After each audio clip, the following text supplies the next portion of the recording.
Howdy home lovers, this is Bee from Bee Home Dallas, Dallas City Center Realtors. And I'm Christian Johnson with Caliber Home Loans, Branch Manager, Park Cities. Well, I asked Christian here today so that he and I could talk to you about consummation. Okay. Actually, specifically, October 3rd, realtors, lenders have to follow new federal rules as concerns the lending process for purchasing a home. Since 2008, during the recession, the federal government's done a lot to try to simplify the mortgage process, simplify the forms, make it easier for consumers to shop and find the best deal for themselves. And part of that transition is going through this TRID process of changing up the loan forms that are certainly easier to understand. And changing specifically the number even from 4 forms to 2. Right, so right now we're going from the good faith estimate and truth in lending to the loan estimate.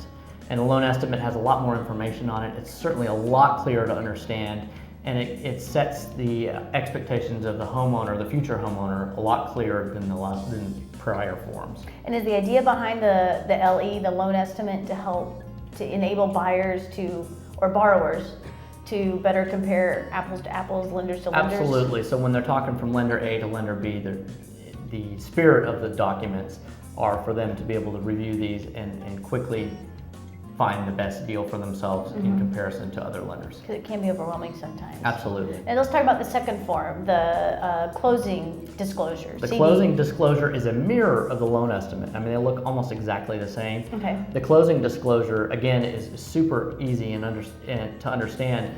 The change with the closing disclosure is that it must be disclosed to the future homeowner 3 days prior to consummation, which is what we're now calling the closing. And in so doing, it eliminates a lot of the surprises or that last minute jostling, hopefully, of getting loan documents and those kinds of things to closing the minute before closing. Now we have to deliver those 3 days prior. So when does consummation, that's right, actually occur?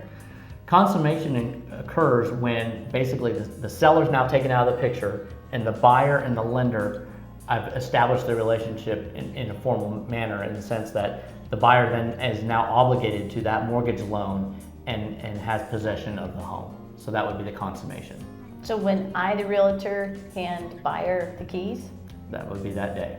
Very nice. So speaking of a consummation and talking about the different changes in the timeline, the 3 business days that you now have to have versus now, sometimes I've had clients get a HUD an hour before they close. Right. Is it still possible to have a quick close or a quickie?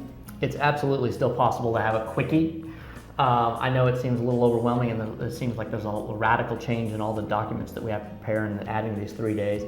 But really, you can still pull this transaction off within 11 days. In Dallas, the average turn time is about 24 days. Sweet. And so you certainly can still meet those guidelines. So I think any of the fear mongering that says anything different would not be applicable. I still think 11 days is still quite doable. Very nice. So in Texas, we can still have an 11-day quickie. Absolutely. You Very can continue to nice. have your quickies. Well, thanks for joining us today. Remember, October 3rd is when these changes go into place. Talk to your lenders and find a good realtor, and they can walk you through it. Thank you very much.